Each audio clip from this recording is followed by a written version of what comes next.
the Art and Industry of Business and Living podcast, discussing conscious choices around business, money, life and living, and creating a greater future for you and the planet.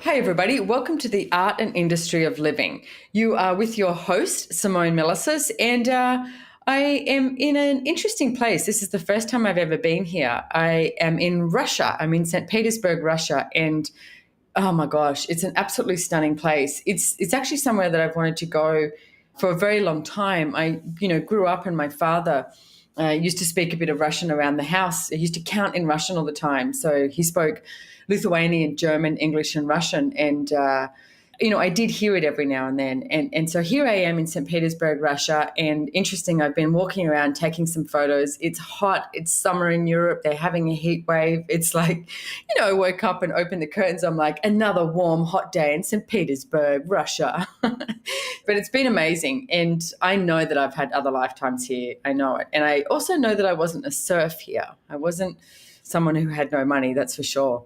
And always an interesting topic to have a look at that. And when you are somewhere new and ask, okay, so who was I here and who did I know? And not based on making it significant. I mean, to me, it's like, what are you doing this lifetime? Like, that's what's important. It's like, what are you choosing now? Which brings me up to one of the topics that we're going to be talking about today is choice. And I have a Joy of Business facilitator from Austria on here. And Doris, I'm not even going to attempt to butcher your last name. Can you tell me your last name, Doris? Schachenhofer. And hello. Schachenhofer. So we've got Doris here. Welcome, Doris. Hello. Thank you so much. And where are you? Are you at home now? Where are you calling from? No, I just came to my apartment here in Hamburg in Germany, where we'll facilitate a class this weekend. And I really put my computer on to have this conversation with you. Nice. I like that. So you're in Germany, I'm in Russia. Yes. And I love it. Hot as well here. Yeah, I know. I've been talking to some Swedes recently and they always complain about the cold. Now they're actually complaining about the heat. So, and I've also got Dr. Dane here, which you've heard on my show and you've heard me talk about him. He's in Sydney, Australia, which is the oddest thing in the world for me that he's in Australia and I'm in Russia. I'm not sure I like it. So we're all over the world. It does make the world seem a much rather smaller place. So one of the things when I asked you, Doris, of what you wanted to talk about on the show today, and you said about choice and never giving up. So I'm going to ask you a question because I said to you, have a look at some topics or what you want to talk about. So how did you get to that you wanted to talk about choice and never give up? What's occurred for you with this? So when we scheduled this meeting here that we have this conversation, I was looking at my life and was wondering, so about business and about my whole life, what came up for me was that I always knew that I have choice. I remember that I was 3 and it seems to not have anything to do with business, but this is where I got to acknowledge that I always knew. When I was 3, I came to a foster family, so I have a foster child.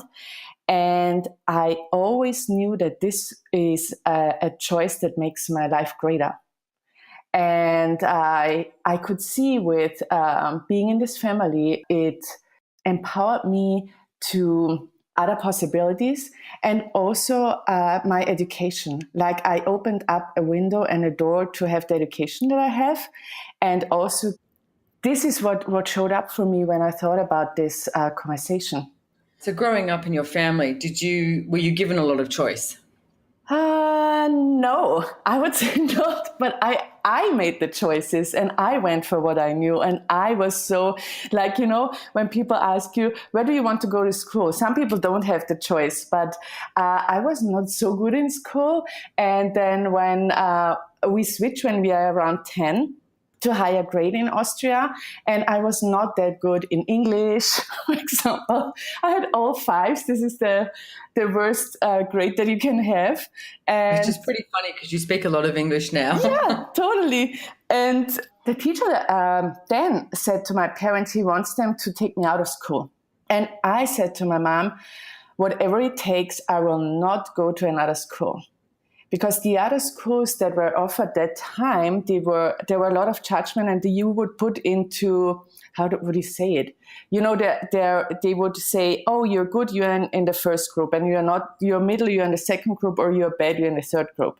So I knew about myself that I would end up in the second or third group, because school was fun for me to be with people, and I would do anything to go through, but I would not do everything to get first grade. Like, you know, first grades? Yeah, I absolutely know it. I mean, it's funny because people make, school so significant. I remember people used to say to me, oh, school is the best years of your life. And I mean, recently we sent our son to boarding school and he's 13. And I said to him, you know what, some people talk about school being the best years of your life. And I went, they aren't, Nash. And I went, you know what, if you can get through it, it's like, that's great. And I was like, but the day I left high school, I was like, yes, now I feel like I have choice. I mean, you know what, I got away with a lot of stuff at school, but it really, I get it, creates a platform for who you be. Yeah. But it's definitely not, it's not that significant, really. And what people told me was,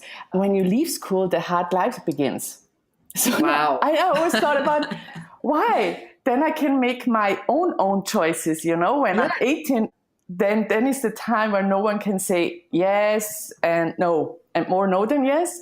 I was like, whatever happens then, but I can have my own choices, my own failures, my own success. I can see where it leads me. So I was looking forward to this day.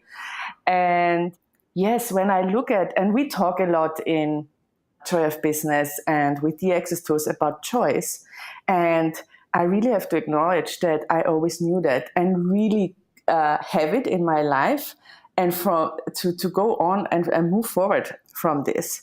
And this is also what I want people to know. You have always choice and you can always change it. And if something is not so fun for you, like you said with Nash, just get through. However you do it, make the best out of it, and something else will show up. Well, I mean, if he had his choice right now, he would stay at home all day and just play video games. And I'm like, yeah, dude, not happening. It's like, love you, not happening. It's like, you know what, you got to go to school. And I love sending him to boarding school. I mean, we actually said to him, you can choose what school. And we sent him to a private school up near where we live, but it wasn't a boarding school. And then he said he didn't want to go there and he wanted to go to the local high school, which is dodgy. I mean, local high school, it's like, you could score drugs there, with ease. I mean, I'm not saying there's not drugs in private schools, but they might be a bit more expensive or harder to get. I don't know. But it was like, this school is not a good school. And Brendan and I spoke about it and we were like, I guess we have to give him choice, doing this, access parents thing. And then he was screwing up and we went, you know what? No, I'm sorry, dude. You're not creating these choices that are going to create something greater. So we sat him down and went, okay, we know you want to go to this school, but that's not happening. We've actually looked at this boarding school and they've accepted you and that's where we're going to send you. And he looked at us and he started crying, but he was fine. And he looked at us and he said, you know what? I get it. I get why you're doing this. And I said to Brendan, you know what? I know he's going to be like 25 or something one day and he's going to thank us. It's going to take a long time, but he will thank us for sending him away to, boarding school rather than this dodgy, local school. So it is interesting also to recognize when something like parenting, it's like, yes, give your kids choice and know when you actually have to choose something for them, which is interesting because my dad was always telling me, Simone, it's your life. You have choice. You choose what you want to do and I will always be here for you. And my mother was always projecting at me, you should be choosing what I tell you should choose. So I think it's sort of got that fine line of knowing, when to be that, straight into a parenting call, to be that parent with it or, when to know to give someone choice and when to, I mean, hang on a second. I'm just looking at that. I guess he had choice. But when he was choosing something that was going to take him down a road of destitution, it's like, all right, no, we're stopping this. We're going to choose something different for you. Yeah. So knowing that, not to give up. And that's so cool because, where we talk about that, if you have a life, you have a business. If you're a parent, this is also part of your business, And I had a conversation with my kids recently. They are almost 6 and 7 right now. And they said something of, And my daughter said, Mom, last night I woke up like Pippi Langstrumpf. And I said, oh, how is this? Like, how does she sleep? And she's like, she always sleeps the other way around in the bed, and it's so fun. And she always does whatever she wants. And I'm like, what if you could choose that? What if you could have that in your life? And if you could look at what people want from you, even me as your mom, and look at if this works for you. And you can always tell me, no, that doesn't work. And then we will go on. And this is where I see with the choices I made, I would listen to other people, but I would always look at, does this work for me? Mm. So talk about that a little bit more of like when someone, like if someone's listening and you're saying, does this work for me? Because I get the energy of most people think that that's being selfish. It's not thinking of somebody else. So where are you coming from with that, with does this work for me? It comes from that I include myself in my life, and even more since I have the access tools in my life and all these conversations and the classes I have been to. So it gives me the possibility to have me in my life and not always look what other people desire and have them as priority. Often we have other people first and sometimes we come last or even lesser. So at one point in the last years, I was not happy. I was always called this sunshine happy girl, and I have been it in this reality, but still for myself, I wasn't. So I had everything, like this amazing life of house, husband, kids, the jobs that I had. I loved my jobs that I had, working with people, empowering them. And still there was something missing. And when I started to include myself and look, what do I desire? What do I want? In first place, maybe people would say I'm selfish or I always look at myself. But I could see if I include myself, it opens up for everyone and it's a contribution to everyone. And this is what I desire, is contribute to myself and to other people and to not leave myself out. Cool. I like that. And one of the things that we talk about in Access is called the kingdom of we. So when you're choosing for you, it's not choosing against someone. It's actually choosing to include everything and everyone. But it's interesting because I was talking to someone the other day and I was asking if they wanted to do something, and they were sort of choosing a bit petulance and a bit like, and I went, okay. And I said, so why don't you look at this and ask questions if this is something that you actually choose to do. Choose, see the big word, choose to do. And they said to me, I will have a look and see if this works for everyone. And I said, no, don't do that. And I said, you need to choose what works for you. Because if you are willing to commit to your life and choose what works for you, then it will include everyone else. Yeah. But if you choose based on what you think somebody else requires or desires, then you'll always have somebody else to blame for when something is not showing up. Yeah. And it's also the other way around, when other people would choose something where I feel left out or somehow not understood or not acknowledged. So where I can look at, okay, what do these people know, and what can I acknowledge here, and what is the gift in that, where it's about what's right about this I'm not getting. In the last years also, I've been in projects and I have started things, and in some ways it didn't work out, and it was not the easiest, for being in these changes and being in projects and not being in projects. And then I was like, okay, what if I really use the tools here?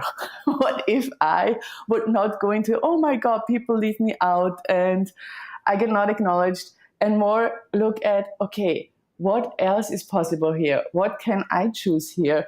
What is the gift in this? And what capacities do I have that I haven't acknowledged? So it's both ways. It's where you choose include yourself, and where you also have the allowance for other people that they choose what they know creates greater. And it's so crucial for me to use the questions and to never give up and to always say, okay, what else is possible now? Yeah. And I'd also add to that too, Doris, is asking, how did I create this? Because I see so many people do that thing of going, oh, now they're left out or something. But did you actually want to be included anyway? That's so not, when people are like, oh, I didn't get invited to the party. And it's like, did you want to go to the party? And if you look at it, if you personally look at it like and go, yeah, not really anyway. And even when you say it like right now, it opens so much up for me. Thank you for that. See, It's so cool to have this conversation and to look at what's right about this and what next choice can I make. Well, I see so many people create their lives based on somebody else's reality. They choose based on somebody else's reality. Oh, that's what that person chose and they look happy or they're successful, so I better choose that, rather than going, hang on a second, if I was choosing my reality, what would I choose? So even ask that question. If I was choosing my reality today, what would I choose? And everything at that is times a godzillion, right and wrong, good and bad, pock and pot, all nine, shorts, boys and beyonds. Cool. Yeah. And I have a process here too. So we can run, what have you defined and determined as your reality? Because again, it's like people get confused about what that is. So what have you defined and determined as your reality and your life that actually isn't, that is based on other people's realities and other people's lives, thinking that way you'll figure out what yours is. Oh my goodness. And everything at that is times a godzillion, we destroy and uncreate it. Yes. All right and wrong, good and bad, pock and pot, all nine, shorts, boys and beyonds. So as usual, you can put these clearings on a loop. If you want to, sign up, there's a little summary there that you can get it. And if you want to find out more about the clearing statement, go to theclearingstatement.com. Dr. Dane here explains it all. He's brilliant. So what have you defined and determined as your reality and your life that actually isn't, that is based on other people's realities and other people's lives, thinking that way you'll figure out what yours is? And everything at that is times a godzillion, we destroy and uncreate it. Yes. All right and wrong, good and bad, pock and pot, all nine, shorts, boys and beyonds. And with joy of business and choosing also to bring these tools out in the world, I was looking at, when did my joy in business start? Or what was it in my life? And what is it that I'm so passionate about, this joy of business thing? And I was so thrilled to see that I always had this. I started working with receiving money for it also. It's not always with money, but when I was 15. Because I asked my parents if it's possible to get a motorbike, a little motorbike that you can have. With 16. So I'm like, can I have this? And they're like, no. And I'm like, oh, this doesn't work. And again, this doesn't work for me. So I want to have this. So I said to my mom, okay. Especially because they said no. Yeah. And I'm like, I will be the first one. And I have a lot of siblings. I will be the first one having one in this family.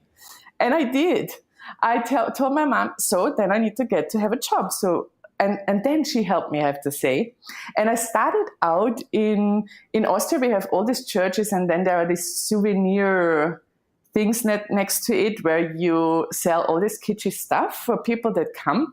And I would stand there every weekend with 15 and sell these things and, invite people to buy this stuff. And I have to say, I had a really amazing boss there. She was wonderful. I told her, I'm coming here. I will do the job. And my goal is to have this little motorbike in 1 year. Mm-hmm. And she would so support me. And this went on. I had so many jobs in my life. And I was always like, I will not sit at home. I will have money. I will create. And I want to have a greater life. Not from a point of view of them better, but I for myself. And for then I was like, if I ever have a family and kids, I want them to have a greater life. And I want to offer them to see this world. Yeah. You know what? Your kids are very lucky they have you, Doris. I mean, I'm so grateful for Access Consciousness, like truly. It's like I see kids coming along nowadays who actually are able to have choice. Yeah. I mean, even it was funny. I spoke to Brendan today. Brendan's in the US and like I said, I'm in Russia. And I said, I think our kid hates us at the moment. And Brendan laughed and said, he's 13. That's his job. Yeah. Whereas, if that was my parents, my mother would have been like, trying to control me to be something that I wasn't. But it's true. He's 13. I think he's pretty much hitting puberty. And I think he's angry at us for not being there, angry at us for being there, whatever. It's just like, okay, cool. But allowing him to have that, yeah, and and know that we're available, because we do make ourselves very available, in different ways. And it's like, so we're here, and yet allowing him to have that choice is such a freedom. Yeah. And allowing your kids to have all the choices, that, not being told what they should do. It's like, no, you actually have a choice. And I love that you made that demand in your world to have that bike, and you're like, I'm going to do this no matter what it takes. And that's the energy of never giving up. It's like, no, I'm having this. You told me no, but I'm having this bike. Yeah. I'm going to create it. So let's talk about creation and how that comes into choice and never giving up. What sort of tools or questions do you have for people listening out there with that? I would say that it starts with also looking at what you desire, and a lot of people are like, I don't know what I desire. Yes. And you can just start writing down here and now, what would you love to see in the next 2 years in your life, and looking at that. And it might be something daily life stuff, I want to add more massages, more hairdressing. And then I can look at, I want to have more clients. I would love to have this. I would love to have that. What is it that you are asking for and you would desire? And I love to have a little bit smaller time frame for some things to really create the demand in your world, to say, okay, what would it take to create this in the next 2 years? Yeah. And what I get also is to have this curiosity and wonder in your world, where what else is possible. And I wonder, what would it take is really coming from, okay, let's see, where can I play? Who else can I meet? What can I add to my life to actualize this? Yeah, I like that. And I also would add, like, asking, what do you have the ability to create that you haven't created because you decided you couldn't possibly create it? And everything that is times a godzillion, right and wrong, good and bad, pock and pot, all nine shorts, boys and beyonds. Just because someone has projected at you, like, an energetic projection is worse than someone actually telling you, because you're picking up on it and buying it as yours, that something is not possible, or that you could never do that. You could never have that much money. You could never be that successful. You could never be that happy. And it's like everything that is, and all the projections, expectations, and judgments, separations that you brought from others. Can you please now destroy and uncreate it? Times a godzillion, right and wrong, good and bad, pock and pot, all nine shorts, boys and beyonds. And do something outside your comfort zone. Ask, okay, so what do I have the ability to create that I've not yet acknowledged? Yeah. I jumped around a little, and it's funny that we are going back to family, but I divorced a little over a year now. So now I'm living in Vienna, in the city. Before I lived on the countryside. And I really needed to look at what I wanted to create then. And I had a little bit of, should I start small? A small apartment, starting with less rent or something. And there also I made a choice. Like, I was like, no, I want to live in a district that's fun for me. I want to have a place that's fun for me and contributes to myself. And it's not that I say it needs to be expensive, but I want to be open to ask for what would contribute to my life and my creation and my business. And it does. Like, I have an apartment in Vienna in a district that people would say is a higher price. And when people ask me what I'm paying, they would say, really? This is what you pay? And I'm like, yes. And I have created it so far. It was no problem. And also choosing the specialty classes and traveling around the world with the tools of access consciousness, with the choices that I make, with joy of business and being you and right with fear and all the other stuff, opened up yesterday another Joy of Business facilitator. I had a conversation with her, and she asked me, was it ever a problem that you created the money for the hub, for this, we have this... Paying the monthly royalty. Yeah. And I said, no, that's the funny part. When I started to join the hub, I didn't have any money, like really. Like, this choice was like, okay, if I choose this now, there is an amount that I have to pay in 1 month. And then I have the other stuff to pay. So, and I really was like, okay, what do I do now? There is a question of, if I choose this now, what will my life be in 20 years? And if I don't choose this now, what will my life be in 20 years? And it was so light to do it that I was like, okay. And what I did then was like, okay, I get the energy, it's light. Then I where I went a little bit in, close my eyes, sign the contract, and trust into the universe, like somehow. But still, since then, I have to say, it was never a problem, and it opens up more, and it's so much fun, and to get to play with all these people and have the contribution, and also be part of it. Wow. And like, this excites me so much. And this is what I want people to have, like to have these tools, to have people to have conversations with, and to see what you said, where somebody projected on you, it's not possible, or you need to start small again, or wait a little bit, or whatever it is. That you allow yourself to trust in you and have the possibilities to ask questions, to also have the knowing for yourself. Yeah, and one of the things I want to point out that you spoke about but brushed over is the how, because you didn't go to the how, and how is always based on a judgment. So, there's people out there who go, oh, I'd love to choose that, but, I don't have the money, or I don't know how to do that, or I don't know how that's going to show up. Choice is not about working out the how. Choice is choosing. Yeah. It's that freaking simple. Choice is choosing. I mean, Doris spoke about, choosing something that she didn't know, quote unquote, how the money was going to show up, but she didn't make that the primary aspect of it. She made the choice the primary aspect. And I know that, you just recently came to, jumped on audio live for JCF training that we had in Venice. And I love that you were like, this is happening and I'm not choosing this for what reason? And then you were like, okay, I'm doing this. Totally. And you just made the choice.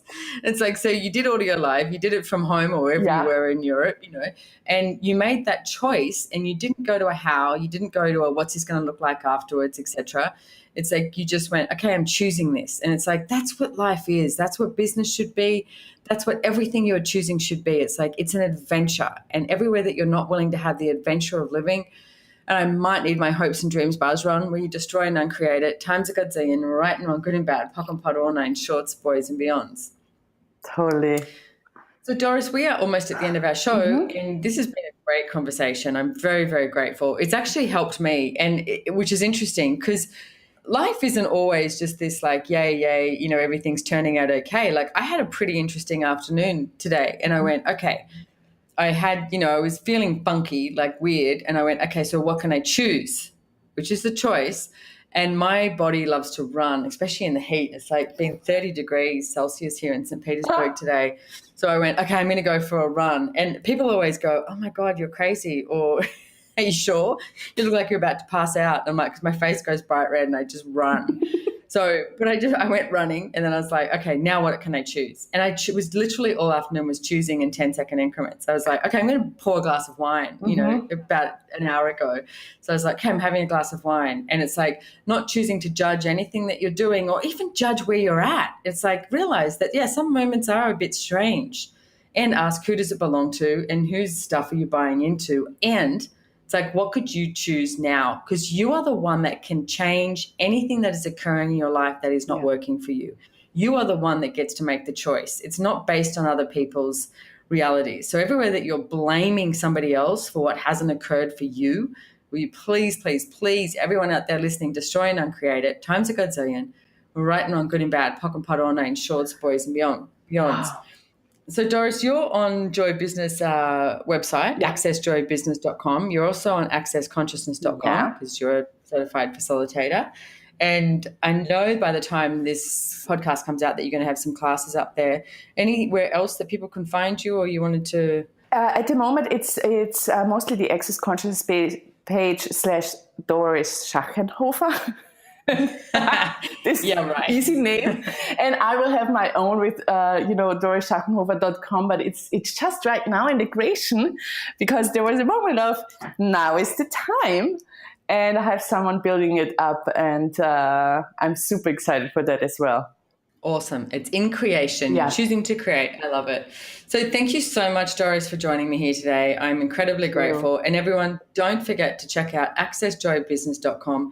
Find a Joy Business. We nickname them JCFs near you. You can do the one-day class, Access Business and Money, or you can do the 3-day masterclass, which is Business Done Different. Both of them you receive a manual, and the class goes where you're willing to go. There's a whole lot of amazing, awesome information that is like no other business class you will ever attend. I can guarantee you that. So thank you so much, Doris. And thank you everyone out there listening. And don't forget to tell your friends and family and foe about the podcast if you like it or hate it. All right. Thanks, everyone. Bye-bye. Bye.